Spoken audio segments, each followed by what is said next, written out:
Welcome to the Old Time Radio Netcast Network. I'm your host, Andrew Rhynes, and let's get into this episode.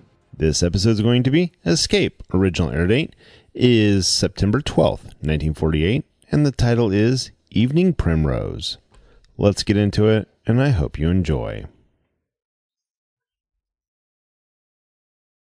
Fed up with the everyday grind.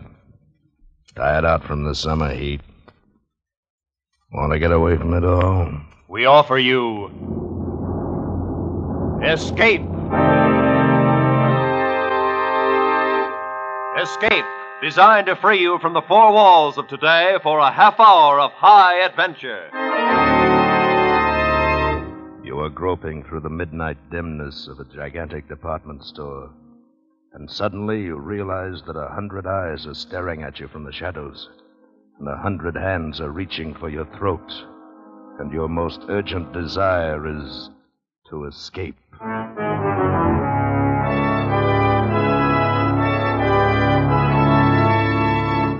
Tonight, we escape to a fantastic world of night dwellers, as John Collier imagines it in his eerie story, Evening Primrose.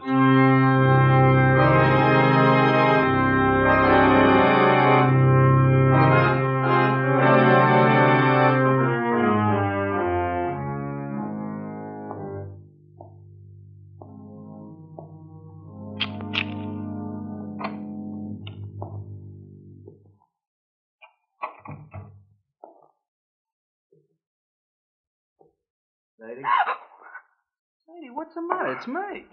Oh, you nearly scared me to death. What do you mean coming in so quiet? Oh, I didn't mean to scare you. I thought you'd be asleep. I didn't want to wake you. Oh, Sam, I'm so glad you're home. Hey, what's the matter? Oh, it's terrible. You gotta do something, Sam. What's terrible? It's this. Just look at this. What's terrible about that? Looks like an ordinary pad of paper to me. Yeah, that's just it. That's just what I thought. But it's got writing in it. Oh, it's awful. Now, wait a minute. Maybe you better tell me what this is all about. Well, today I went shopping at Bracey's department store. Yeah? I needed some writing paper, so I picked this up. It was on top of the pile. So I bought it and I brought it home. But tonight, when I opened it, I found it's got writing in it. Well, that's nothing so terrible. Just take it back tomorrow and make him give you a new one. Nah, you don't understand. It's what's written in it that's so terrible. What do you mean, what's written in it? Here, you gotta read it. Oh, Sadie. No, right now. Now read it. Look, Sadie, I'm tired. I've been bowling all evening. Please, Sam, please, just read it. But for Pete's sake... Sam. Oh, all right. October 13th. Today, I made my decision. I decided to say goodbye to the world. To get out, leave, break away.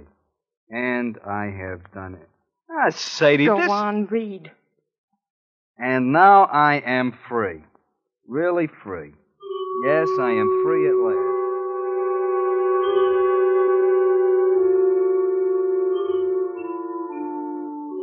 Yes, I am free at last. The world is an intolerable place for a poet. I was broke, starving, at my wit's end, and then I had the brilliant idea. I'd escape to a place where I'd had no need to earn a living, where I could write to my heart's content in peace and security. And where is this place? Right under your nose, so close you'd never think of it. I am now living in Bracey's department store. I have everything within arm's reach that anyone would need or desire. And it's all free. Absolutely free. I arrived this afternoon. I'd spent 3 days looking over all the department stores in town. I decided on Bracey's because of the completeness of their food department. Therefore, this afternoon I entered the store and went immediately to the 4th floor, to the rug department, and hid myself in this dusty, out-of-the-way corner behind a pile of carpets. Once I'm settled, I'll furnish it with the best of modern pieces from the furniture department. It's small, but it'll be cozy enough and safe. After the store closed, I made my first venture out. I tiptoed as far as the stationery counter and got this paper, the writer's primary need.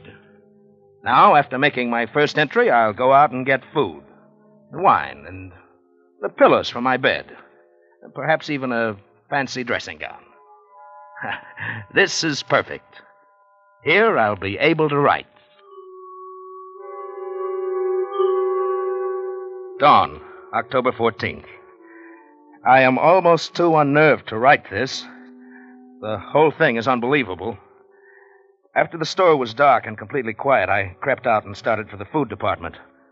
One's steps echo hollowly in an empty department store at night, and I found myself gliding along the floor on tiptoe, moving as silently as possible. But the sound of footsteps persisted, and suddenly I realized that they were not my own. The night watchman. I was in the Salon Moderne, so quickly I seized a mink coat from a hanger and draped it about my shoulders and stood stock still.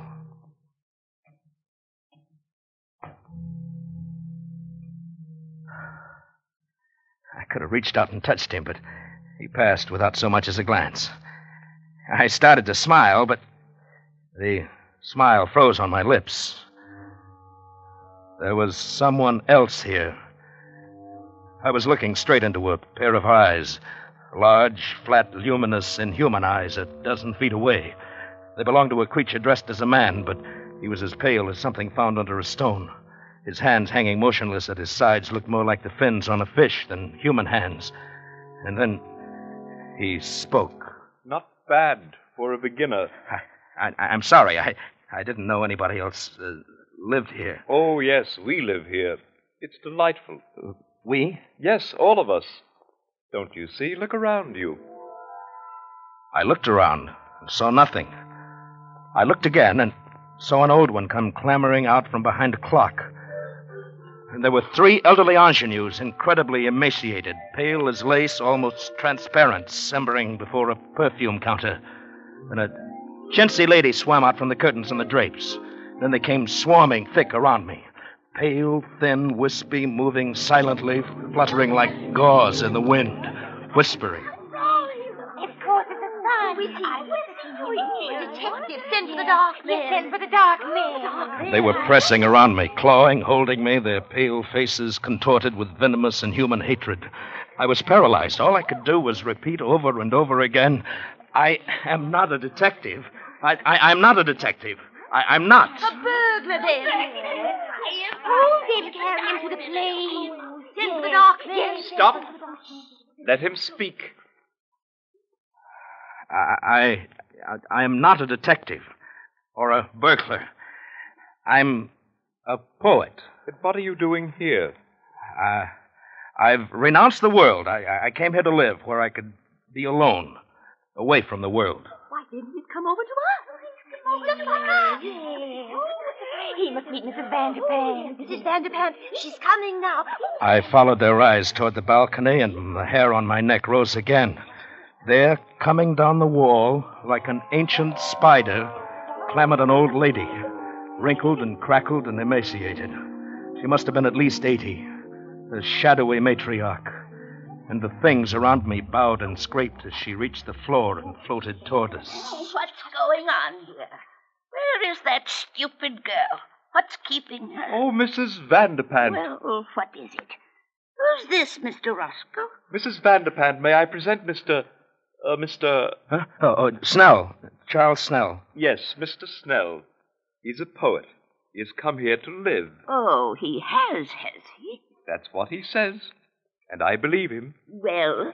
He avoided the night watchman quite neatly. For a beginner. Thank you. Very well. We shall see. A poet should find inspiration here. Mr. Snell, Mrs. Vanderpant is our grand old lady. Oh? I am quite the oldest inhabitant here, Mr. Snell. 3 mergers and a complete rebuilding. But they didn't get rid of me. Oh, where is Ella? Where is my broth? She's bringing it, Mrs. Vanderpant. It will come. Terrible little creature.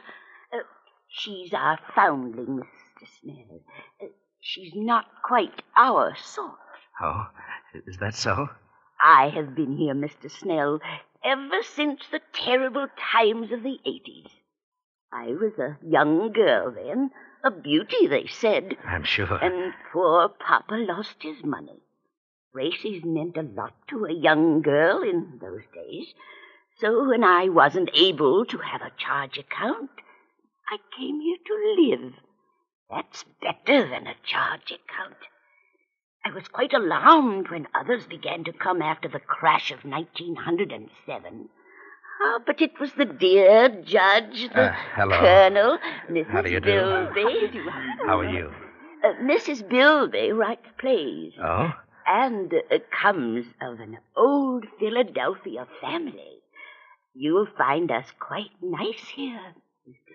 Snell. I'm sure I will. And, of course, our dear young people came in 1929. Their poor papas jumped from skyscrapers. They couldn't bear to be without charge accounts either. But you mean all these nice people live here? Oh, and many more. You shall meet them all later. Oh, here comes Ella with my broth. Come here, you stupid thing. Mrs. Vanderpant is waiting, Ella. Yes, ma'am. Yes, sir. I'm coming as fast as I can. Oh, here. On the table over there, Ella. Now be careful, don't spill it. Oh, but she's young. Well, of course she is a little younger than most of us. She's different. She's beautiful. That's right, old fellow. She's really not our sort. Oh, you shouldn't say such things. She can hear you. Oh, that doesn't matter. Mrs. Bilby, please.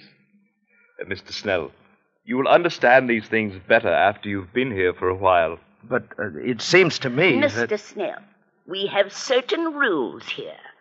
They are necessary for our survival. I'm sure you won't find it hard to observe them. Well, yes, but I should advise you that you try. If you do not, it would be most unfortunate, Mr. Snell. Most unfortunate for you.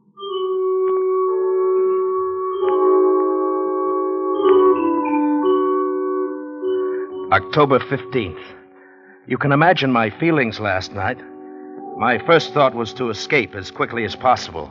In fact, I planned to quit my hiding place and mingle with the crowds and leave Bracy's forever. But just at dawn, Mr. Roscoe brought me a cup of coffee, which must have been drugged, for I fell asleep. And when I awoke, I found that I'd slept all day, and night was closing over the store once more. Later. I have spent my second night here. I saw Ella again. Ella, the pearl of this remote, fantastic cave. She's not like the others. A trifle pale, but otherwise normal and human and beautiful. A child of perhaps 18. She is the only thing that makes this nightmare bearable. October 20th. Escape seems almost impossible. There is a very effective burglar alarm system, and the doors are all carefully guarded. But that is nothing compared to the Dark Men. Who are the Dark Men? I don't know, but the inhabitants here threaten any transgressor with these Dark Men. I shall try to discover who they are. I am sure I'm watched, though they've begun to trust me now. Speaking to the night watchman would be suicide. Even if he believed my fantastic story or didn't shoot me as a burglar, I'm convinced that neither Ella nor I could get out of here alive. She and the night watchman are the only real people here. And how the others hate the night watchman. Odious, vulgar creature. He reeks of the coarse sun. Oh, come now, Mrs. Bilby. He's really a very personable young man. Very young for a night watchman. Mr. Snell, sometimes I wonder about your taste. Oh, you must not stay so much to yourself. You must become better acquainted with our ways. That's quite true, old man. Oh, you must come to the play tonight. We're going to be entertained with one of Mrs. Bilby's tragic comedies, Love in Shadowland. I'm sure you'll enjoy it. I'm sure I will. Oh, it's really a festive occasion, you know. Wanamaker's is coming over. Wanamaker's? Yes, the entire colony over at Wanamaker's is coming here en masse to attend the play. You mean there are people living in other stores? Oh, dear, yes, didn't you know? Of course, the best people live in Bracy's and Wanamaker's. Oh, come now, Mrs. Bilby. There are some very nice people at Altman's. I beg your pardon, Mrs. Bilby. Hello, Ella. Oh, good evening, Mr. Snell. Well, what is it, Ella?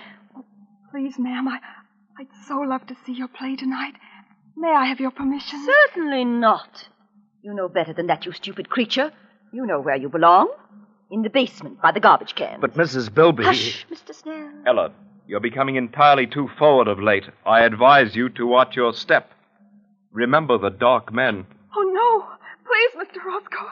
I'll be good. I promise I will. Oh, no, please don't send for the dark man. I'm sorry, Mrs. Bilby. Ella, come back. Charles, you forget yourself. Let her go. But how can you treat her like that? Why do you always frighten her? And what is all this about the dark men? Well, Mr. Snell, Oh, please, Mr. Roscoe, not now. You'll spoil our whole evening, and I do so want Mr. Snell to enjoy my play. Very well, Mrs. Bilby. Later, Charles. But I want to know about the dark men. Later.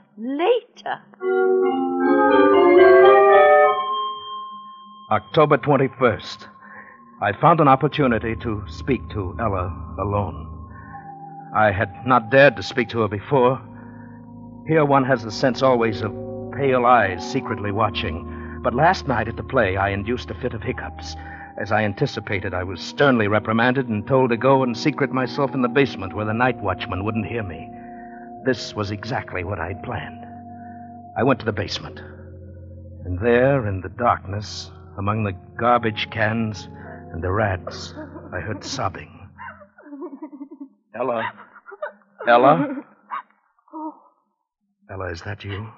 Yes. Why are you crying? What is it, Ella? They wouldn't even let me see the play. Oh, is that all? Oh, Mr. Snell, I'm so unhappy. Oh, there. You mustn't cry. You're the only one. The only one who is kind. Ella, why are you here? Why do they treat you so differently? Because I'm not like them. I didn't choose to come here. You mean you were held prisoner? Yes. You see, I was only 6. I came here on a shopping tour with my mother. I got lost and fell asleep behind a counter. It was dark when I awoke, and they found me. Some of them wanted to send for the dark men because they were afraid I would tell on them. But Mrs. Vanderpant said no. I could stay and be her maid. I've been here ever since. Since you were 6? But haven't you ever tried to get away? Oh, no. I don't know anything about out there. I wouldn't know what to do. Besides, I'm afraid to take the chance. If anyone tries to get out, they send for the dark men. Ella, who are the dark men? Don't you know? Oh, it's horrible. Tell me. Well, you know how people live in all the stores, at Gimbel's and Bloomingdale's? And... Yes, I know. Well, the dark men live at the undertakers. Good heavens. And whenever someone dies or breaks the rules, or when a burglar gets in and sees these people and might tell, they send for the dark men.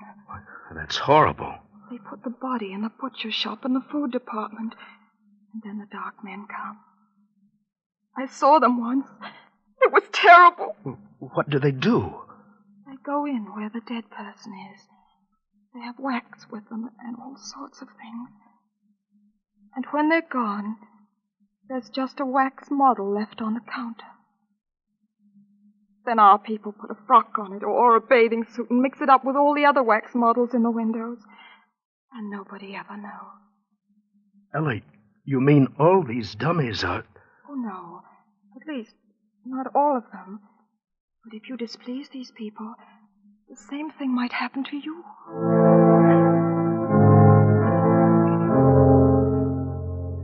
October 30th.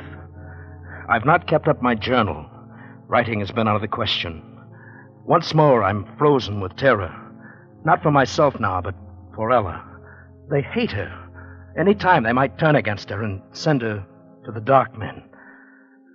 My mind is filled with her.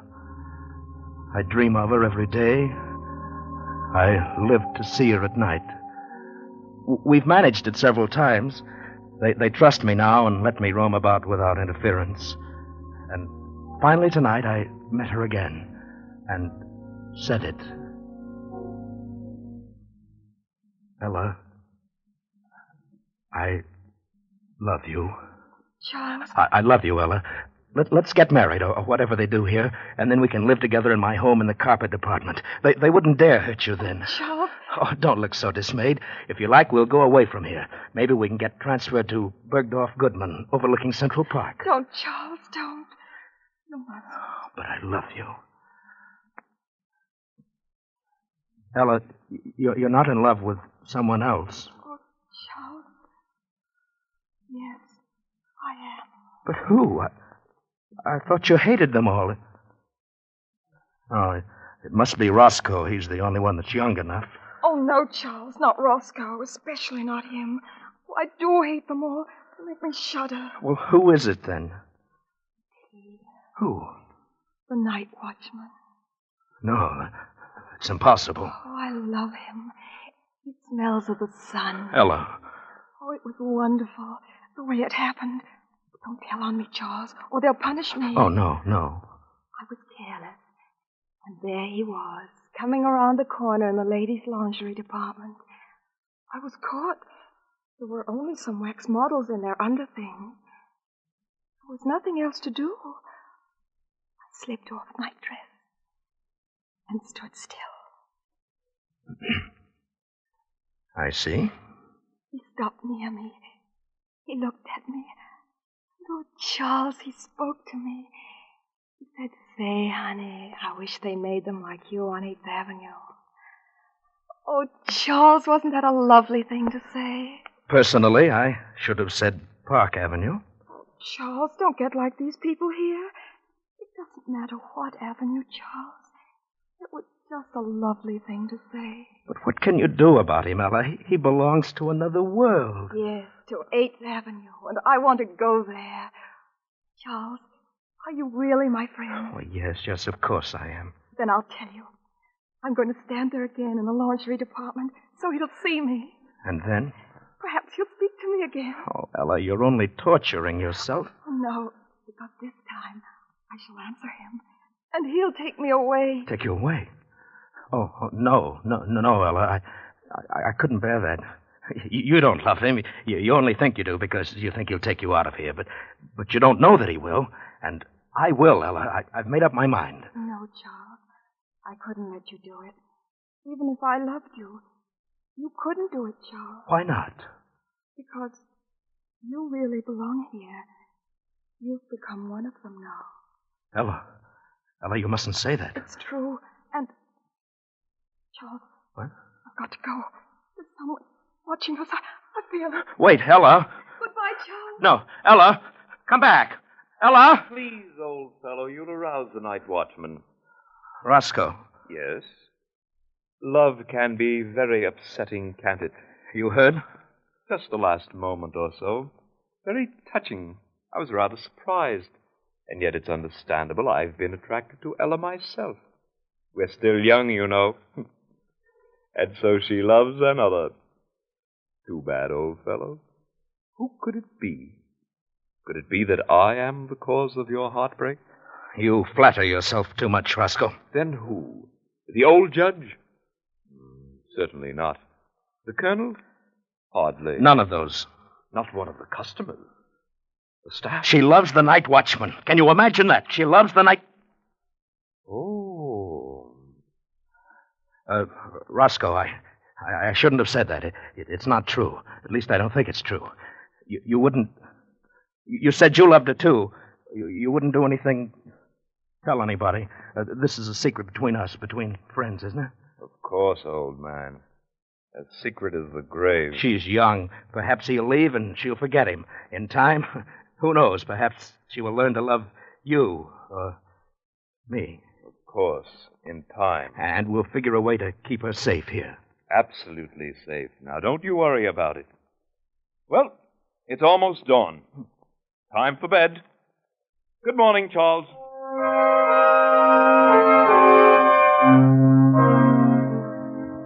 Early evening, November the 4th. I was a fool. I should have known he couldn't be trusted. He must have gone straight to Mrs. Vanderpant. This evening, the atmosphere has changed. People flickered to and fro, smiling nervously, horribly, with a sort of frightened, sadistic exultation. An informal dance in the record department's been called off. And I can't find Ella. I'm going out again now to look for her. Roscoe, what have you done with her? Quiet, old chap. The night watchman. I don't care. What have you done with her? Whatever I did for your own good as well as the good of us all. Wait a minute. What is that? What are those people carrying? Why, it's Ella. She's tied up, and they're carrying her. Ella! Ella! Stop it, Joe. Stop it. Let me go! Let me go! Stop, Joe. Stop it. You'll arouse the night watchman. But they're taking her into the butcher shop. Ella! Ella!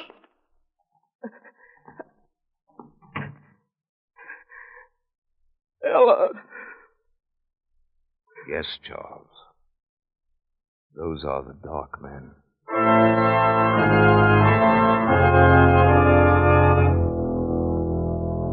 Midnight. I am scribbling this last entry hurriedly. They are in there in the butcher shop with Ella. The dark men. There's only one thing to do. I'm going to find the night watchman and tell him. He and I will save her if we can. And if we're overpowered, well, I will leave this pad on the stationery counter. Tomorrow, if I live, I will recover it. If I do not, whoever finds this and reads it, look in the windows. Look for 3 new wax dummies. 2 men, one rather sensitive looking, and a girl. She has blonde hair and blue eyes, and her nose turns up a little. Look for us. And then find them. Smoke them out. Exterminate them. Avenge us.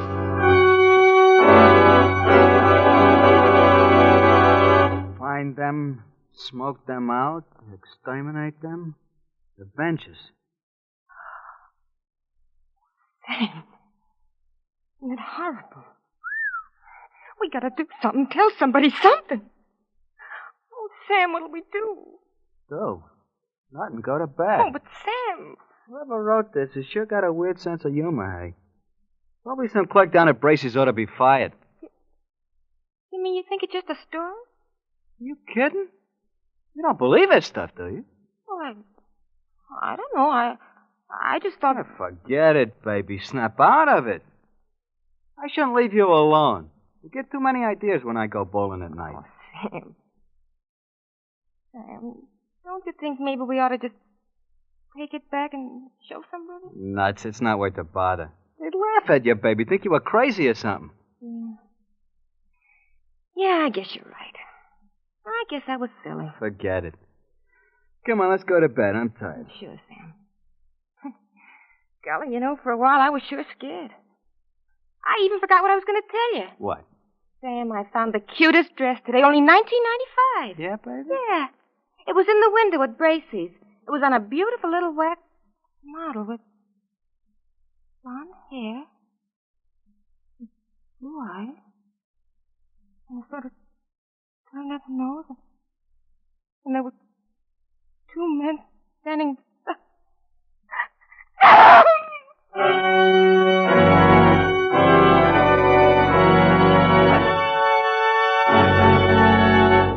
Escape is produced and directed by Norman MacDonnell. Tonight, we have brought you Evening Primrose by John Collier, adapted for radio by John Dunkel. Featured in tonight's story were Bill Conrad as Charles and Constance Cavendish as Ella, with Harry Bartell, Lillian Buyeff, Jeff Corey, Kay Miller, and Irene Tedrow. Special music by Ivan Ditmars. Next week. When you've had all you can stand of routine, when your everyday chores offer you no release, when the 4 walls are closing in on you, join us for Escape.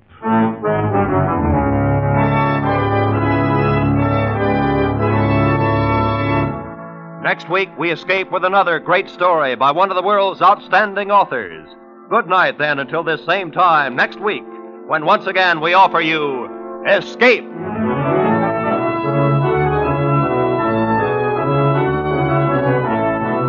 Roy Rowan speaking for CBS, the Columbia Broadcasting System.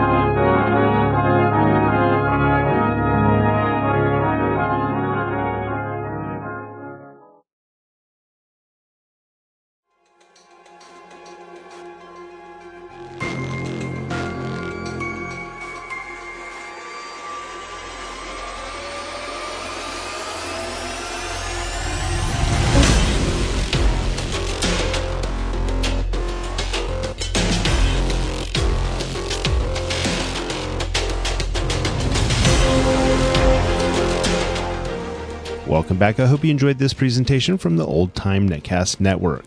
For more great shows, go to otnetcast.com. Don't forget to like and rate this episode in your favorite podcatching client.